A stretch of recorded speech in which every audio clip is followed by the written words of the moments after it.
All right, we're live. Hillary, so good to be here with you. Thank you so much for having me, Sunita. This is going to be such a fun talk.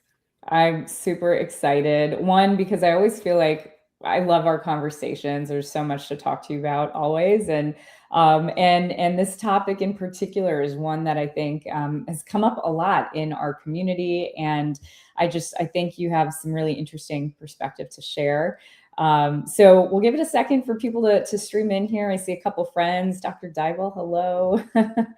um, Folks streaming in from different platforms, but great. So today we are here with Dr. Hillary Lin to talk about how you navigate social media as a physician. And I think this is the most timely topic because just 2 weeks ago or so, there was this New York Times article that found there was an inordinate number of fake doctor influencers who are now starting to fill Instagram screens, selling supplements, selling other things. And it just feels like this will only become more and more present, that we're not going to be able to distinguish between, sources of accurate, reliable information and sources that are just misinformation made to sell us things. And so we're here today because we work with a lot of doctors like Hillary, like a bunch of folks who are in the audience today who are navigating this world of how to build your presence online. And so, Hillary, I'm so pumped for you to kind of share your thoughts on your journey. So let's start with maybe just the one line about what excites you about this conversation today. Thank you, Sunita. So I agree that this is probably one of the biggest questions I get from fellow clinicians everywhere because we all understand in our personal lives how important social media is to us because we spend time on it. It takes a large portion of our bandwidth. And yet, as professionals, we are hesitant because we have a professional face and a brand already as a clinician, and we need to be careful to protect it and to engender trust in our followers, our broad audience. And so, going back to that example that you mentioned about how there's all these AI generated fake doctors out there promoting various things, that is so scary and in a lot of ways bastardizes the system because it's simulating something that people really want. People want to be able to rely on a real human being, a trusted clinical human being who's gotten the training and has the background to review an important decision for them, whether it is as simple as choosing the right supplement brand to making a serious decision like continuing a medication to prevent heart disease or even cancer treatment. You see all kinds of things out there. And the simulation part is the scariest part because while people want that real doctor, they want what they crave is a relationship with that trusted doctor. And what they're getting is a fake version of that. It's a little bit like pornography in a way. And it's like Yeah, just to like totally, really go totally. out there. Yeah, Yeah, yeah, with the yeah, it analogy. absolutely is. Yeah, yeah, I, people. yeah, go ahead. Oh yeah, people they're getting a quick fix for a much deeper craving that they're seeking.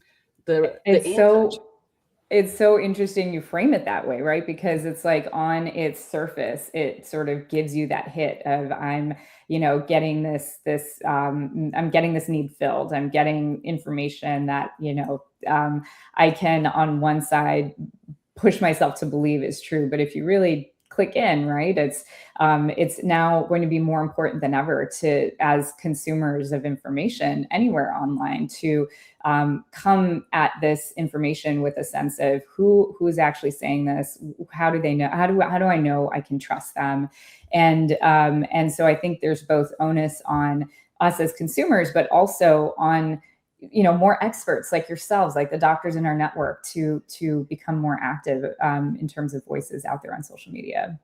Absolutely. So I think it's very hard for a clinician who is already busy with everyday work, like just a regular day as a clinician is so hard already because you're managing not only the intellectual tasks involved, but also the transactional tasks, like everyone out there can relate to, like billing, administrative, documentation effort, which I understand Ultralight is trying to help with. And then we have the emotional labor of taking care of many, many patients. I always tell folks that, to understand how hard it is for someone to be a good clinician, think about your own life. Like, you have relationships with maybe 100, maybe 200 people in your life, like a real relationship. A doctor, a good one, ideally would have a real relationship with you. But the average primary care physician has like thousands of patients on their panel. So it becomes this wear and tear on our emotional being, which translates into difficulties everywhere. Emotional burnout and moral fatigue. There's just so much burnout.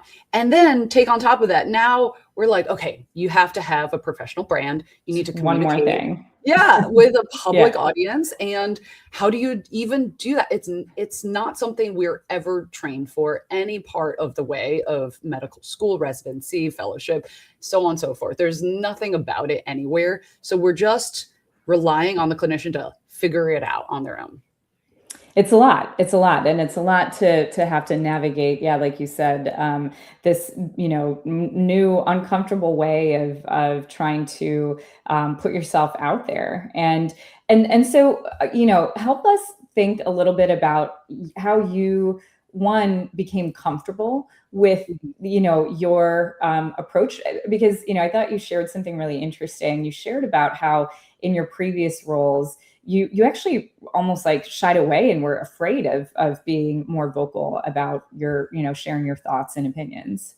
Absolutely. So I remember a very specific training we got in medical school. And I was at Stanford, by the way, which is a very open-minded place, very pro entrepreneurship, very pro doing new things. And there was an actual discussion, a talk, a training where they were like, you have to be super careful on social media. They even went as far as to say, the person doing the training is, don't even post on social media like what you would normally post.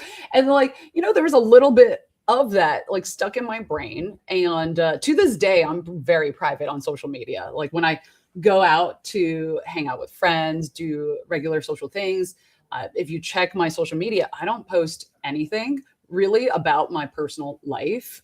And that's like a personality thing perhaps. And but I take a million pictures and videos. So there's like, you do. I'm like documenting for myself, I guess. I love looking back at it, but I don't really post it out there. And I think a little bit of it is like that knowledge that whatever you post out there is there forever.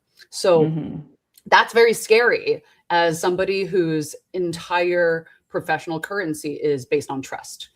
So fast forward, when I started my first startup, Curio, which was in the psychedelic assisted therapy space. So mental health, really charged topic, very controversial field.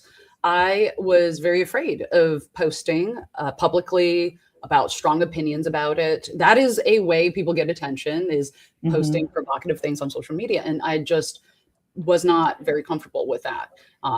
And I also, eventually I got around to taking on some speaking opportunities around the topic and the company, but it just felt like this very scary space. And I only realized after that whole 4-year journey that it was such wasted potential because, if you are comfortable and prepared and go out there with everything prepared for your audience, but also it's an internal process, then you can make really great strides, whether you are a personal company, like a solopreneur, or you have a clinic and that's your business, or if you have a startup company. We see it now. There's so many CEOs of big, trillion-dollar companies going on podcasts, and they have social media all over the place, and it's become routine in entrepreneurship.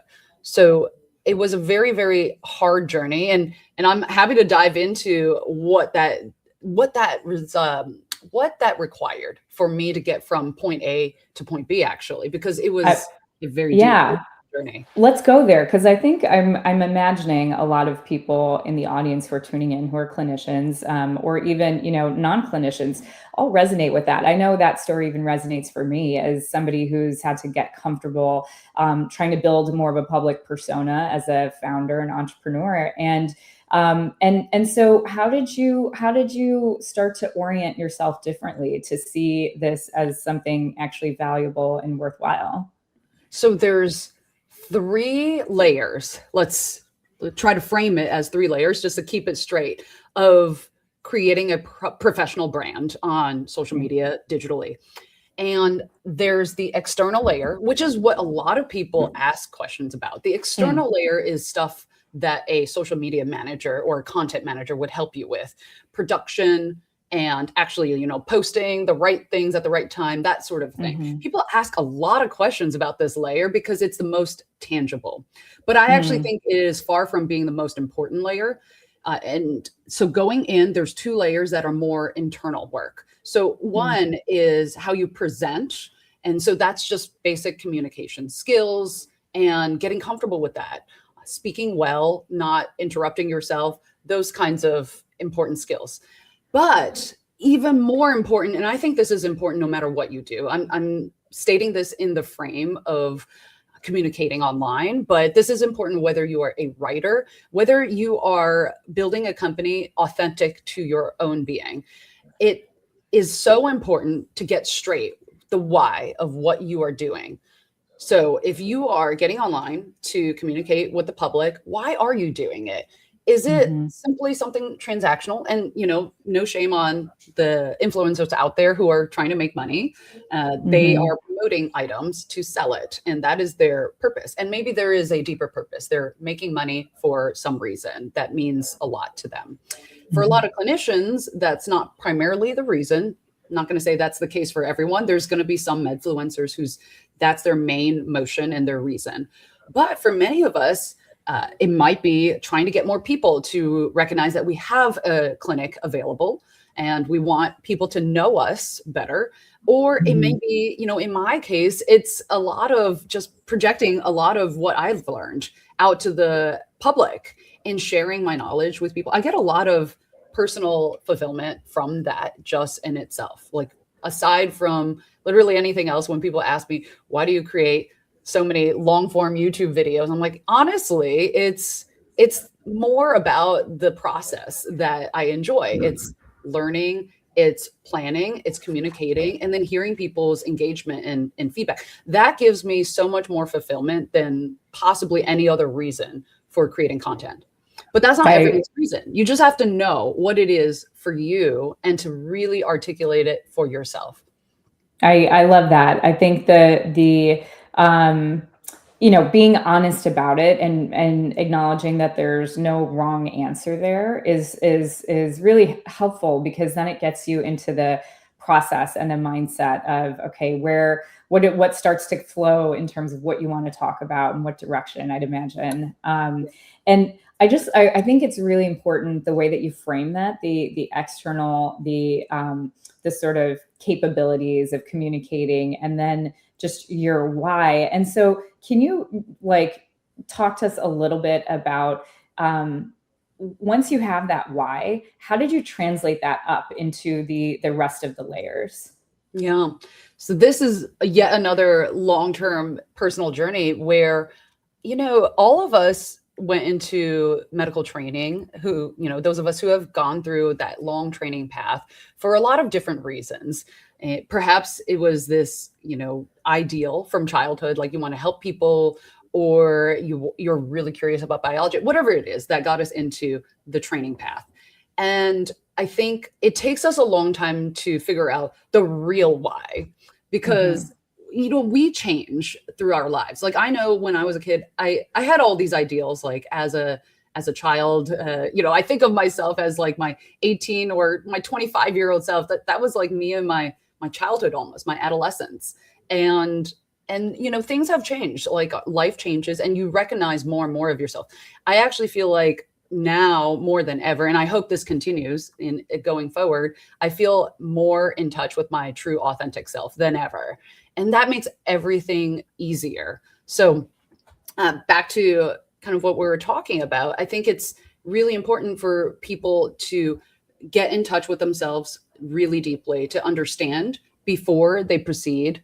And I prefer it that way because it makes everything so much easier than if you do it the other way around. If you're, so I think of medical training as very achievement oriented and very performative in a lot of ways. For example, we take these exams like the MCAT, the STEP board exams. They are insanely irrelevant to most of what doctoring is, and that's a whole separate topic. But we have to do it. It is part of the horse and pony show that we have to do to get credentialed to be a doctor, to be a clinician.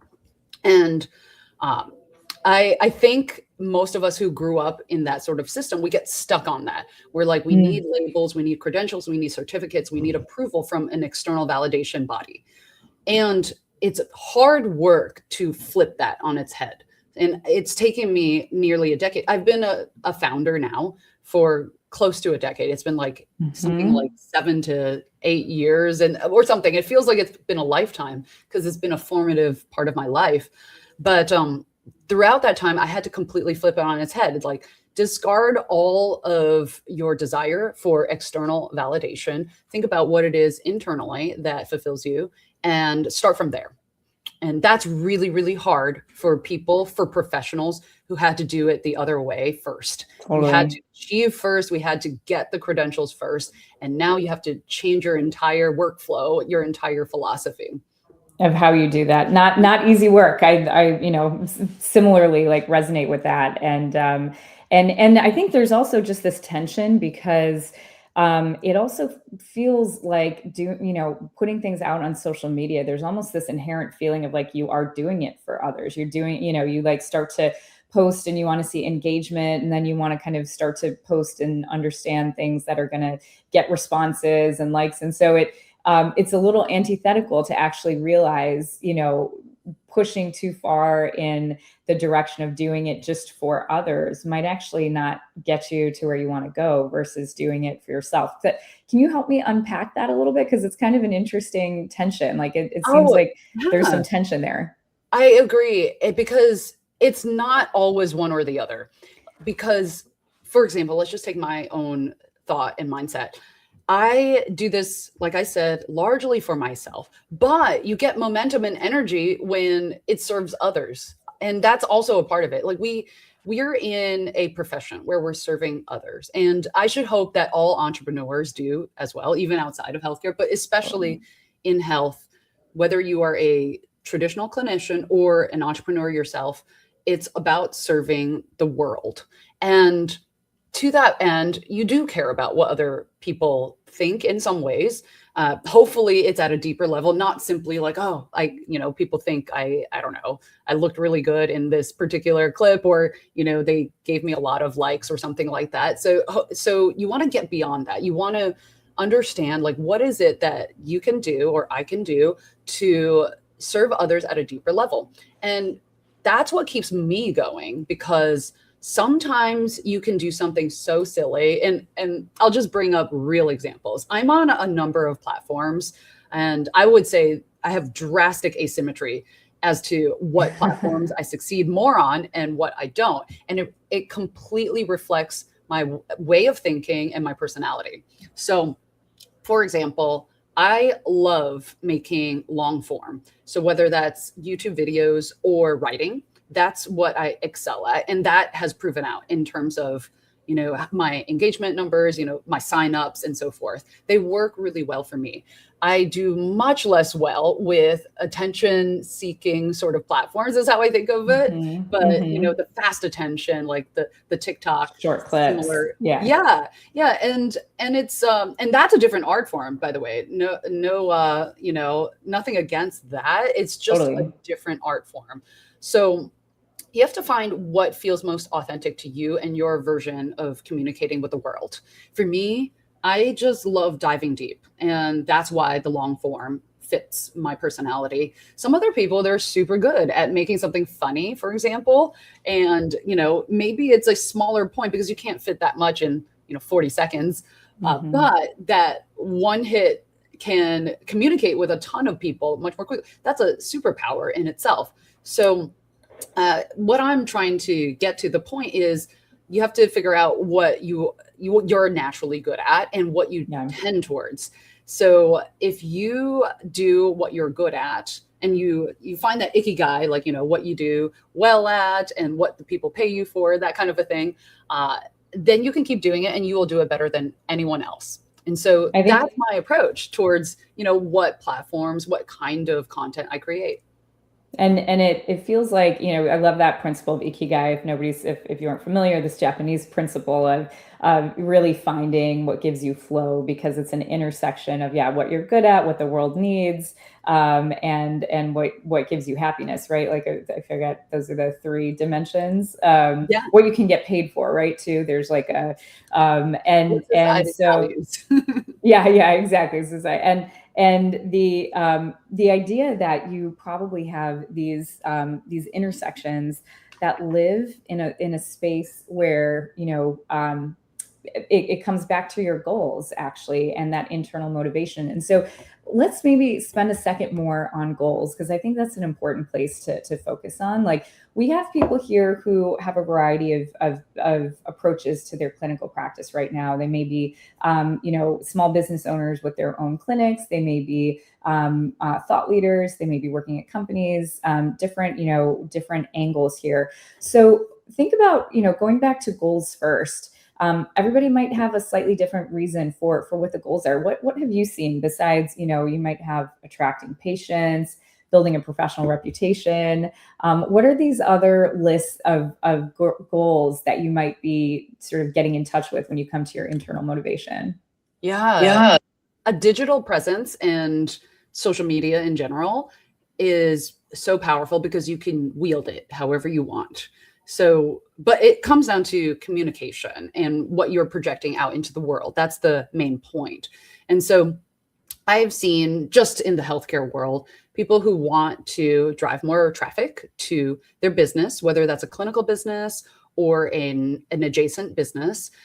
Some people, like I'm a odd one out, honestly. Like, I just want to learn and then convey that learning and impact people's critical thinking and knowledge at a large scale. And yes, I have secondary goals. Like, I would love it to also support my endeavors in entrepreneurship, but I'm very clear on what my first goal is. And then there are folks who just want to build some kind of professional brand so that more opportunities open up. So I didn't realize this actually going in, and maybe it should have been really obvious, but I have had so many doors open up because of my content work. I get invited to, paid speaking gigs, and it opened up this entire world of that I didn't realize existed, which is people, and now I see it all over. Doctors, they write books, they do social media, they get invited, they get paid for keynote speeches, and I'm like, oh, this is an entire industry that I didn't realize existed.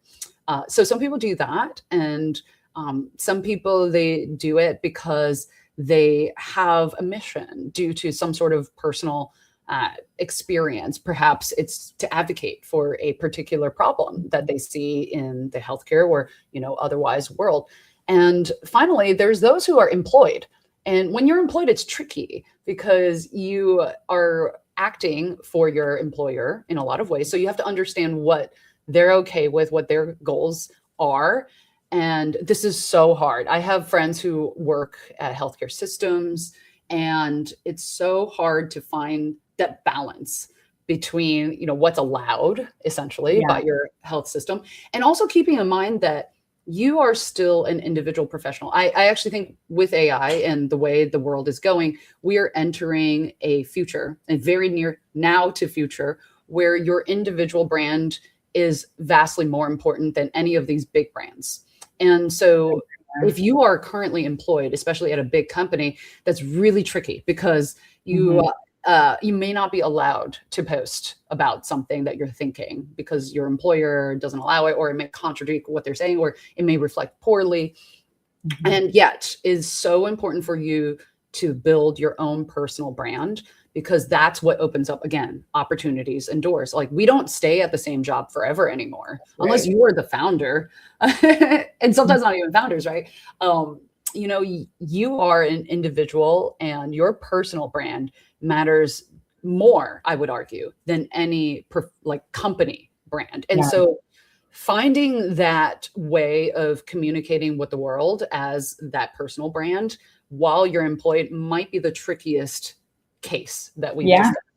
I think that's such a strong kind of prediction for the future, that our personal brands are really, you know, they're calling cards about who we are as professionals, what we stand for. And so whether, you know, your professional goal is to increase, you know, the revenue of your clinic, or to write a book and, you know, build expertise towards that set of things that you ultimately want to be a thought leader on, building these little breadcrumbs through social media and through writing. I think that it serves two purposes. One is for the internal point that you make. I think it is so important, and which is why I think long form is. I admire it a lot. It takes me a long time to think about long form, but once you do it and you put it out there, you're the clarification in your thinking is just amazing, right? For you to understand that topic. And so to use it as a learning tool is actually something that I found useful in terms of writing and posting and things like that, is to actually learn about subjects and then turn around and share. But so I think there's like this purpose of clarifying your thinking and using the process of posting and writing to do that. And then there's the other purpose, which is you know, related, but more around almost a calling card of who you are as a professional. And you know, it's interesting you brought up in your first case, like how you draw some lines around not sharing your personal life. And I think that is potentially why some people are really intimidated by social media, because it feels like you have to post about, you know, everything going on in your life, because that's what a lot of influencers do. But you don't, right? You get to choose what your persona and your brand is.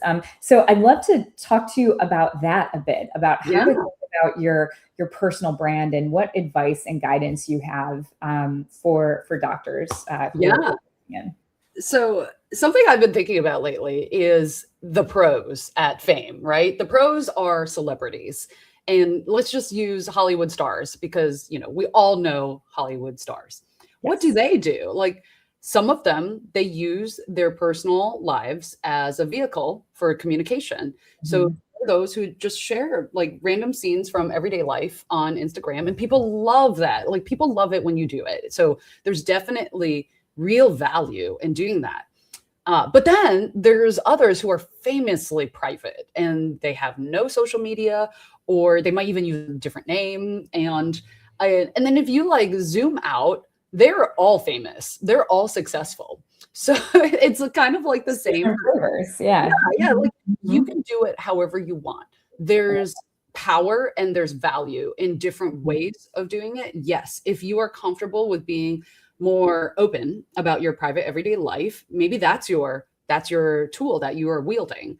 But if you're a little bit more like me, and you know, I love separating it. I think it's just how I put everything into my work is the reality. And so what you see in my work is, it's not like some different persona that I'm portraying. I just keep certain parts of my personal life like outside of that social media sphere. But I feel more comfortable and more authentic that way. Like, I feel a little bit strange when I like reveal something about my home life on the professional brand side. But that's just me. Like, everybody's so different. Like, there's lots of people who grew up more open on social media, posting all about their, you know, personal events and their family members and so forth, and that's very comfortable for them. I even think about writers, like Mhm. narrative writers, prose writers. They use I've heard this described by authors. They use people in their lives very freely in their Mhm. characters. So that's Mhm. like next level, like where you're like digging deep into real psychological personas of people. So I guess what I'm trying to convey is there is a different approach for everyone, and none of them are absolutely right. You don't have to follow anybody else's pattern. You just That's do what's comfortable for you and get good at it. That's all you need to do. There's no one making any rules about social media or content creation.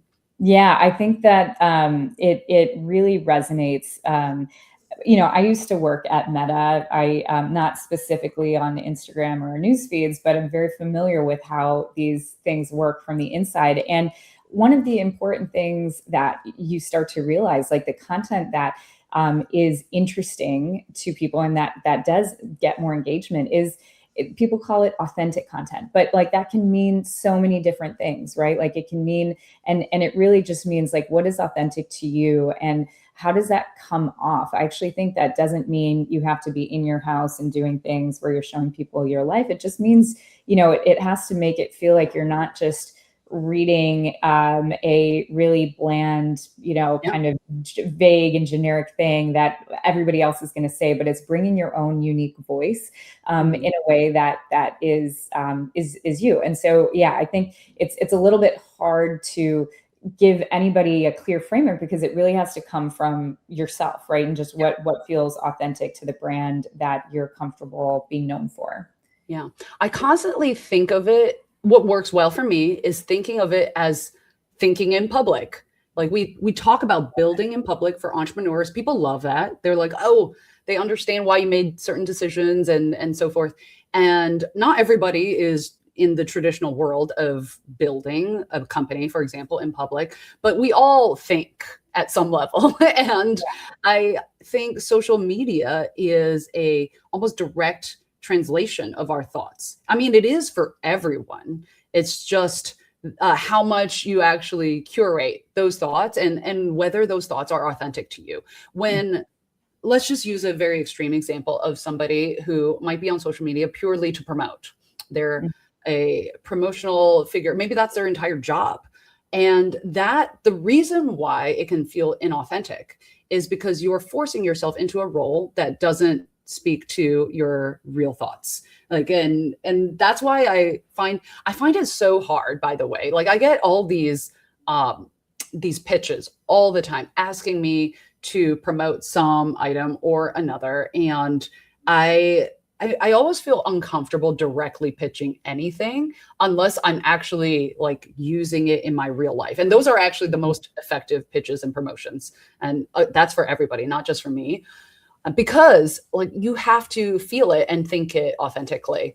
And so when you think out loud or think in public that way, it really resonates with people because people see there's like micro patterns that you repeat over various content. There are patterns in not just for your behavior, but people can recognize it across you versus other people, what seems more authentic or not. You just made me, this conversation has reminded me of a really silly thing, which is there is this really viral account. It was in China and they're on TikTok, and all this was a woman who had an assembly line, like a literal conveyor belt, and she would just pick up objects like for 1 second and then throw them to the side, pick up the next object and throw it to the side. And they had this like massively successful TikTok shop based on it. And I was just like, that is wild. Like that's like the barest minimum of endorsement you could possibly manage. That is amazing. Yes, exactly. And like the reason it worked is because it was such low priority items. Like it was like a clothes hanger or like whatever. Like these are cheap items that people spare no thought on. They're just like, all right, I'll spend like 5 cents to buy this random plastic figurine, or like, it's not it's not super important. And it's almost like entertainment at that level. But in healthcare, it's the complete opposite, right? I think that's actually part of why I lean into long form, because these are deeply considered decisions that people are having that take years sometimes to come to the final conclusion of what a decision should be. And it changes throughout your life. Like let's just take medication, for example. So I'm really big on preventing heart disease. It's, very personal to me. It's something I deal with. It's something that affects all of us. It's a #1 killer. And I understand there's a lot of drama out there on social media about medications people choose versus avoid. And I have spent so much time digging into the research and explaining it in my YouTube videos so that people can make decisions for themselves. But I also understand that that's a decision that's never fully concluded. Like you just continue your entire life, because these are lifelong medications that you take, whether you stay on a medication or you don't, or like maybe a side effect's related to it or it isn't, or like you have family members because it's genetic. It's like a big, big topic. And so the total opposite of conveyor belt TikTok shop is basically healthcare communications. Yeah, well, it makes me think that as a clinician, you are, regardless of if you do social media or not, you are an influencer, right? Like that is actually why there's industries around pharmaceuticals that sell to patients, or that sell to physicians who can then, kind of make good calls for patients. But you have always been an influencer because it is your job to understand the science, to understand the latest in what's going on, and to make informed decisions on behalf of or help guide the patients that you work with. And so I think you have already been doing that job, regardless of if you're using any sort of media or not. And now there's these new channels, right, which is where patients are and where patients are getting their information. And I think that's become, just a new outlet for the role that you already have as a doctor. And now in this case, I think, with things like podcasts and things that reach a lot of people, and which is why long form is truly it's a real gift, because you're giving it for free in most cases to people, and you put a lot of time and energy into it, but it's this like invaluable deep information that is now free to access, and so I think it's a huge public service actually to start to think about doing work like that. One of my friends put this idea in my head, and he's an MD as well. But he's full-time founding, like he doesn't see anyone clinical these days. And, we were sharing frustrations about like, clinical medicine no longer feels like, especially if you're employed by like a large system, it no longer feels like what we went into it for. And he said to me that he went into it because he thought of clinicians as educators. And that was the first time, this was years ago. This is the first time I realized that that's very true for me, and maybe for many other clinicians who got into it.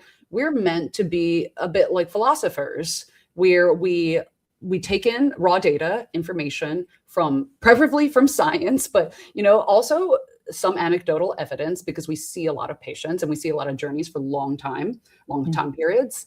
And we distill that, we synthesize it, and then we turn it into a nugget of information to act on. And that is education. And unfortunately, no doctors in a traditional health system has time to do the proper amount of education anymore. So that's another reason that's drawn me towards content creation. And it's very fulfilling for that reason. I love it. And it's a great thing that you can do at any point in your career. I think we have, April sharing a note here about how do I wield this authority without practicing medicine. I think that's actually the interesting thing. It's all about the raw sort of intelligence and understanding that you have, regardless of whether you're practicing or not. And I think I'll just add one piece to why this is increasingly important, if this isn't sort of apparent already. I think we're hitting a point where just the inundation of information, of new information, of like, oh, actually, there's a new study that's finding this other thing that's challenging, a long accepted understanding of how we think about heart health, or there's new therapies that are coming on the market. Where should I think about those or not? I think, it's very clear that this rate of information and research and kind of these breakthroughs are just going to get more and more rapid as AI is contributing more to this and our capacity to do things. And it's actually going to create more of a need for experts to help sift through the noise, to figure things out. And so I think I love how you kind of gave this example of why heart health is something that you've always found interesting and you found important. And you know what? It's so important that like find those like areas where you're going to deep dive, and it's just because of your own curiosity, your own questions, because it's guaranteed that if you have this question, a million people out there, at least, if not more, are going to be interested in the answer because it's probably on their minds as well. Absolutely. It's, we are all thinking the same questions, as is obvious. So, we all know what memes are, like the funny memes, but the meaning of the word meme goes so much deeper. It's this shared emotional moment or experience that we all can relate to. And there's a lot of health memes. There's a lot of, you could even describe like this entire movement into longevity focused thinking is kind of this cultural moment. It's part of the zeitgeist. Yeah. And we are all asking the same questions. There's not that many questions. Like there's not infinite questions that we're all thinking about right now. We're all pondering. And the chances are whatever question is in your mind right now, there's millions of people thinking the exact same thing. And so I think it's too many times I hear like clinicians or other people ask me like, what should I talk about? Like on social media, I'm like, it literally doesn't matter. Just talk about what you want to answer. Like, what are you curious about? There are millions of people who care about what you care about because we are all in this similar environment that is the modern world of human living. And it's not going to be that bizarre to, you will find your audience.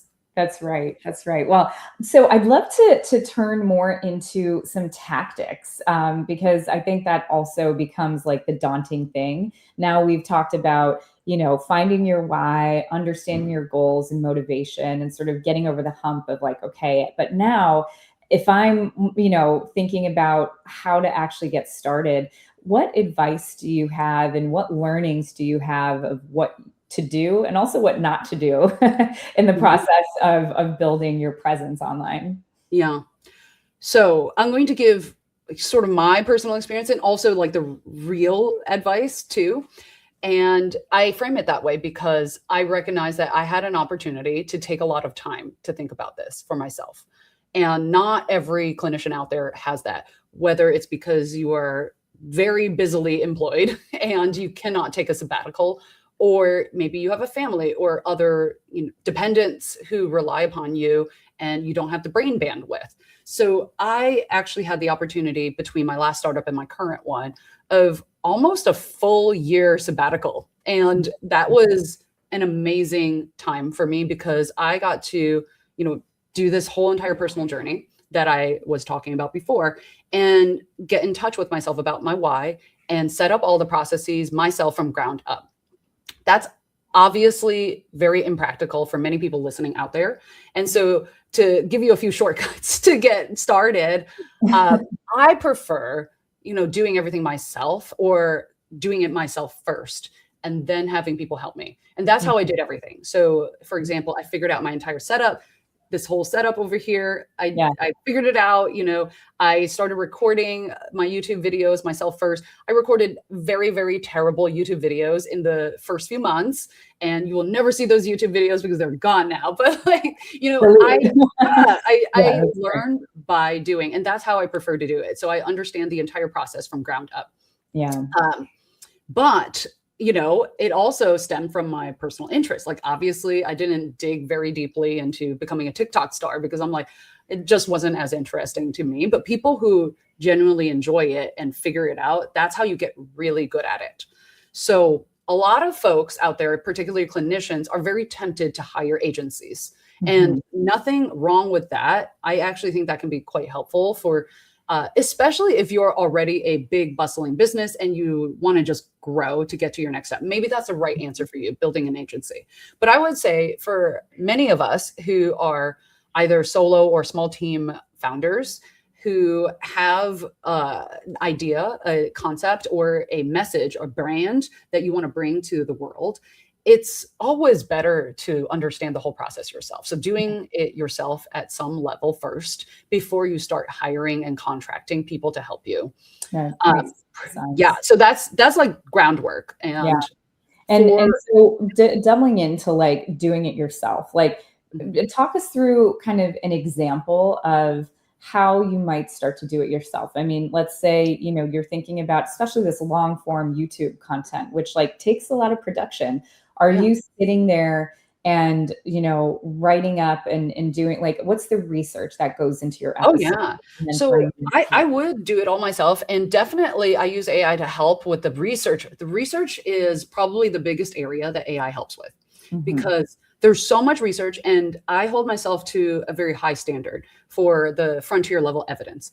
Too often I see people put out information that is dated, Mm, and it's not their fault. It's what we were taught or what we've been practicing for decades and decades in medicine. But I hold myself to the standard of today's evidence. And mm. actually, some of my older videos are already out of date because knowledge is Got it. constantly growing, right? So Mhm, mhm. I use AI for that reason, and it's gotten quite good for all the people out there who are like really anti-AI. AI is very good now for doing research. So, and it Yeah. helps you synthesize it all too, because there's tons of research. There's also bad research. So you want to make sure that you're filtering out bad research. So too often on social media, a big social media problem is people generalize, overgeneralize small studies, pilot studies, Yeah. studies on specific tiny populations or irrelevant animal models even, and then they turn it into a whole thing. And that's their whole spiel. And, because Good the lay public, attention grabbing. Yeah. yeah, Mhm. the lay public is generally not scientifically trained, and so they believe it. And that Mhm. is one of the greatest harms you can do as Mhm. a scientific or medical influencer. So, anyways, rant over. So that's what I spend a lot of time doing, actually, just research. And then after that, I think of a narrative that makes sense for me. So sometimes it can be very personal because it's a topic I have experienced myself or my family or in my patients. That's one of the lucky things about being a clinician is that you have been with so many patients through their journeys that there's always something that you can relate to a real event. Mhm. But this is why sometimes it's hard, like when you don't have the stories in your practice or in your personal experience. I see some influencers out there like really go wild. And I'm not going to name any names, but like they will almost like self-diagnose some imaginary disease in order to have new content, because you just have to get more and more extreme when you don't have real experiences and anecdotes to pull from. And Mm. so whatever works for you, it certainly works for some people. But yes, so deciding the narrative is the next bit. And that's actually an art form in itself that I'm always trying to improve. Storytelling is, I'm going to get philosophical again. Like Yeah. I could, well, draw me back in if it's not relevant. I But think it's great. yeah, storytelling is one of the most important skills that anyone can learn. Yeah. And it's not just, storytelling, like we're not creating fiction. It's about conveying a message in a way that captures the imagination and Mm. that makes it relevant to people. So it could be a tiny short clip, like if you're just doing a reel, or it can be a long form one, like when I'm making my YouTube videos. But there has to be some plot to it and some drama. Like it could be like, honestly, my YouTube videos are like very scientific. You might consider them super boring or dry, but then I guess you wouldn't be watching them. But I do try to promote some motion into it. Like lately, I've been trying to dig deeper into even the story of the discovery. So my latest one that's I'm currently producing, so it'll come out soon. I dove into like the story of the discovery of this particular enzyme and drug like therapy, because I'm like, it's actually quite interesting and people deserve to know details like that. And when you know details like that, you become much more engaged in the topic. And that's a Mhm. part of storytelling. I So think I love, and I couldn't agree more. I think storytelling, especially because of the media formats we have today, and obviously, in how much storytelling is impacting society and the narratives that people choose. It's a core skill of any leader, of anybody who's trying to get across a message to somebody. And so, as a clinician, you're getting across your message. And I'm sure as a clinician, when you're working with people in your exam room, you're trying to understand how to get something across so they understand, right? And it's the same kind of thing. You're trying to understand what what will resonate with them? Why will they care? How do you communicate it in a way that they will listen, and that they hear you? And I think those are just all elements of storytelling, right? And sort of really thinking about, but it's funny if you say this, because I was just at a summit with a bunch of bioscience researchers and really amazing scientists. And I think this is a top of mind topic for everybody right now, how to think about the importance of storytelling, because that's kind of, what a lot of these whizzes on Instagram, or these, nefarious actors, rather, even on Instagram, are doing. They're great at storytelling and at grabbing attention. And so instead of thinking about it as something that's self-promoting or, like ick, it's really just a way to get your important message across that ultimately accomplishes this goal of helping patients, getting more information out there, all of that. Yeah. So I totally agree with you. I love it. Yeah. Okay. So let's say, that you've taken this, you've now gone through your research, you think about the arc of it, and then you produce it yourself now, or are you also leveraging like a team to do that? I personally do. I used to do it all myself. I now have an in-house editor who is amazing. But like when you are getting started, it's good to know like how to do it and to do it well. Also, it will help you select the right person to help you, or the right team. Mm-hmm. So I really lucked out in finding my editor. She actually didn't, come from a background of content. She was an EA, and she's just leveled up so miraculously. And that's just pure luck, like when you find your person. Yeah. But you need to develop taste. So I have worked with other content collaborators here and there, and sometimes they're hiring like professional agencies who charge, I could not believe this, that certain companies and agencies, they charge on the order of $30,000 a month. Insane. It's insane. And I'm just like, what are you getting? Like, I hope you're getting a lot, because, it's. I mean, you got to think about the return on that, right? Yeah. Yeah. Like the return on $30,000 has to be a lot in order to make it worth it. Yeah. I'm like, that's absolutely insane. So I think you have to develop taste yourself first before you know who to bring on. And part of developing taste is doing it yourself, seeing how hard it is to make something polished and produced, and whether it's worthwhile. So actually, secret is sometimes production does nothing for your content. And what I mean is you still have to like clip out like awkward things or mistakes and stuff like that, like obvious mistakes, but it doesn't have to look like a professional advertisement. Like people aren't on social media looking for like Super Bowl ads. They're looking for things that look real. And a lot of times that's like not super, like not the best lighting, not the best, sound or whatever. Yeah, and like edited clips. Yeah, exactly. Yeah. So you don't need to overemphasize that element of polish. It's more like develop a taste for what actually matters to you and your audience. However it is, I recommend doing it yourself at first. But, for some people, maybe it's just like you watch a bunch of like inspirational other handles, and then you decide, okay, this is my style. This is what I want. And then you find the right help if that's the way you're going to do it. There are more and more AI tools. I will just tell you straight up, they are not perfect yet. And that's why I have a human editor. And the reason is because AI, as with everything else, as we know, doesn't have intrinsic taste. It just does what you tell it to do. And all of the platforms out there, they have general skills, like they'll cut out silences or ums or things like that. It's getting better at that, but it's not getting very good at like what to keep, what to leave out, that sort of thing. So it's really, it's just like taking random guesses almost. Yeah. And it could end in a bad place. One thing that I think, is helpful to do, going back to your taste point, I think this is a really important piece. And I come from a world of building consumer-focused products, and I've loved bringing that kind of thinking into how we build Ultralight. And I think a really important framing there is all around taste. And in medicine, you don't necessarily have to think about that often, because people are just coming to you for help in moments of challenge and difficulty, and they're not, getting a chance to choose. That's changing, I think, as more and more medicine is, whether it's cash pay or there's a lot of consumer angles of healthcare and medicine now.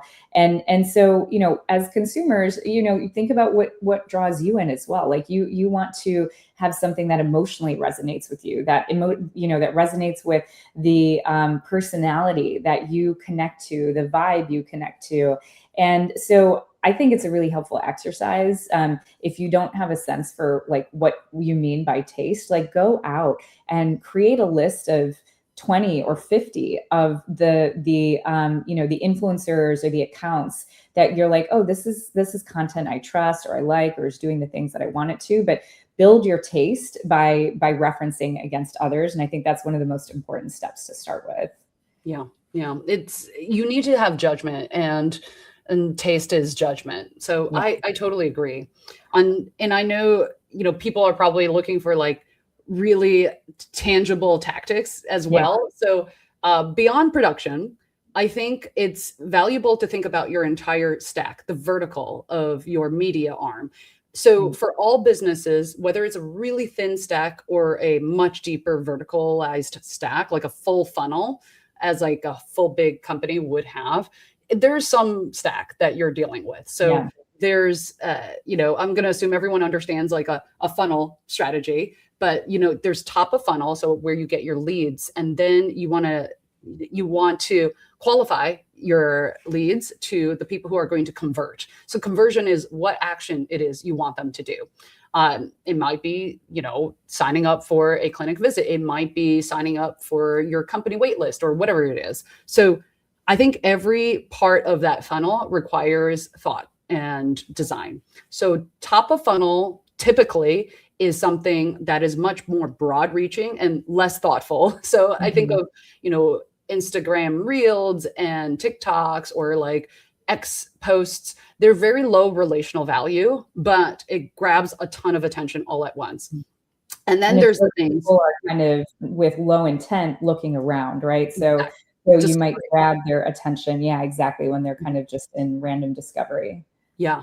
And then roughly speaking, the longer something is, the more attention, like the longer focused attention it requires, it's deeper engagement and deeper intent. So, LinkedIn posts, articles, newsletter posts, YouTube videos, the deeper it is, then the deeper it gets. And so then finally you have owned members. So that might be in your newsletter. That's a classic thing. If you own a newsletter list, that is yours and it's separate from any platform. Even YouTube, which is, my most successful platform, they're technically YouTube's members. They're not mine.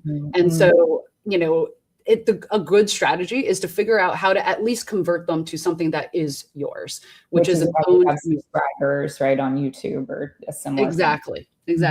So I generally recommend at least have a newsletter for that purpose, if nothing else. And because it's the easiest way to own an audience, even if you don't even know what you're doing yet. Like even if you aren't live yet with your business or your clinic, or you're just like deciding what to do, at least have this bucket where you're holding them. And then you can give them something valuable, right? Like weekly, engaging them weekly to just give them these little touch points that help you. It's a part of your family now. Like that's how I think of it. I love that. Yeah. Giving them insight. That's great. Sorry.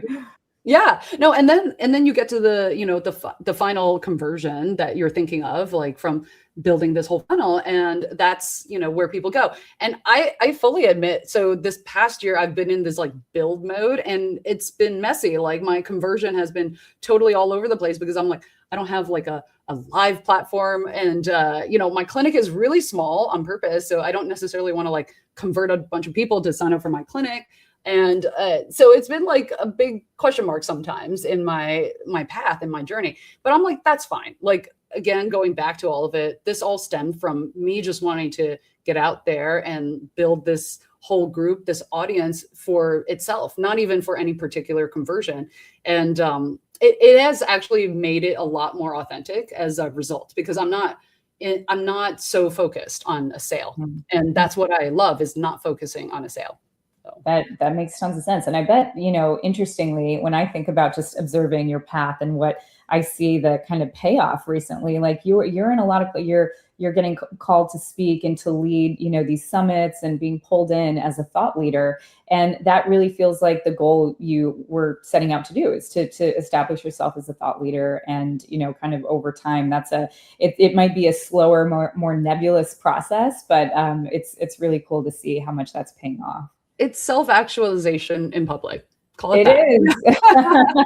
I couldn't agree more with that. That's how things work. So, well, I know we're close to time here, but is there any other kind of maybe just to wrap with, like, the things you wish you hadn't, you would recommend people don't do, like, stay away from this, don't listen to this advice? Is there one or two things that you would share with our listeners here about that type of content? Oh, yeah. It kind of goes back to what I was saying. Don't outsource your own learning. And that means don't jump to hiring an agency or a consultant. You want to learn how to do things your way and from ground up. And that takes time.